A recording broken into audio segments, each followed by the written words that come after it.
बिस्मिल्लाहिर्रहमानिर्रहीम। आज खान साहब के यहाँ पे जितने भी केसेस आज लगे हुए थे उसमें खान साहब नामजद हैं, लेकिन हम बार बार अदालत को ये इस्तदा कर रहे हैं कि काइंडली आप खान साहब को बुलाएं।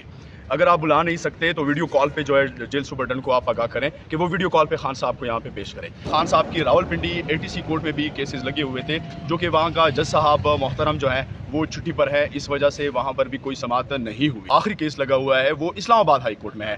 इस्लामाबाद हाई कोर्ट में जो चीफ साहब हैं, चीफ साहब जिस तरह चीज़ों को चला रहा है यकीनन वो काबिल अफसोस है, और हम इंशाल्लाह एहतिजाजन जो है वो इस्लामाबाद हाई कोर्ट जाएंगे और हमारी चीफ से ये इस्तदा होगी कि काइंडली खान साहब के केस जो है वो जल्द से जल्द। देखिए, मुझे अफसोस लग रहा है जब अदालतों में हम ग्रेस देख लें, वो स्पिरिट हम देख लें जो कि एक अदालत और एक जज की होती है, तो यकीनन हम अदालत की हर एक बात जो है वो हम उस पर अमल पेरा होंगे। लेकिन जिस तरह 26वीं आईनी तरमीम के बाद अदालतों को मैनेज किया गया है और तमाम तर चीज़ें जो हैं वो व्हाट्सएप पर चल रही हैं, तो इसी सिचुएशन में अगर वो हमारे प्रेसिडेंट परवेज़ इलाही को ये मशवरा दे रहे हैं, वो भी सिर्फ इस बात पे कि जनाब 3 केसेस लगे हुए हैं, काइंडली 3 केसेस का तारीख जो है वो एक मुकर्रर कर लें। हमने यही पॉइंट रख ली जिस पे अदालत ने ये कॉमेंट्स किए। तो हम अदालत से ये इस्तदा करना चाहें कि काइंडली आप लोग अपना ग्रेस दिखाएं रूल ऑफ लॉ के लिए, कानून के लिए, जिस चीज़ के लिए आप लोगों को बिठाया गया है। अगर आप लोग उस पर अमल पेरा हो जाएंगे तो यकीनन तमाम तर चीज़ें जो हैं वो ठीक हो जाएंगी। और ये दुनिया की तारीख है, दुनिया की तारीख ये कह रही है कि जब अदालतें इंसाफ देंगी,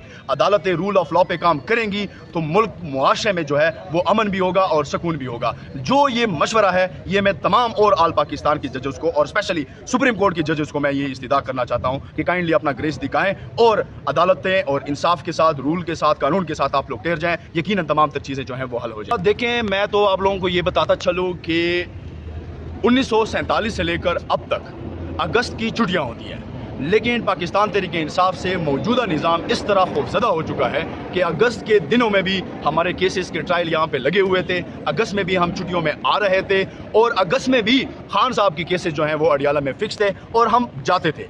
लेकिन जो इस्लामाबाद हाई कोर्ट की आप बात कर रहे हैं, इंशाल्लाह हम 1-2 दिन के अंदर अर्ली फिक्सेशन की एप्लीकेशन हम वहाँ पे मूव कर रहे हैं। अगर उस पर भी चीफ साहब जो है खान साहब का केस नहीं लगाते तो यकीनन हम उसके खिलाफ अर्ली फिक्सेशन लगाएंगे और हम एहतिजाजन इस्लामाबाद हाई कोर्ट के बाहर बैठ जाएंगे। खान साहब के ऊपर मौजूदा तो सिर्फ एक ही केस रह रहा है जो इस्लामाबाद हाई कोर्ट में है, बाकी कोई और केस है ही नहीं। लेकिन मौजूदा निज़ाम जिस तरह खान साहब से खौफजदा है, हमें उनसे कोई भी अच्छी की उम्मीद नहीं है। तो में हमारी एक कहावत है वही कि स्पिने स्पिने मवाया कचवंद वाड़े।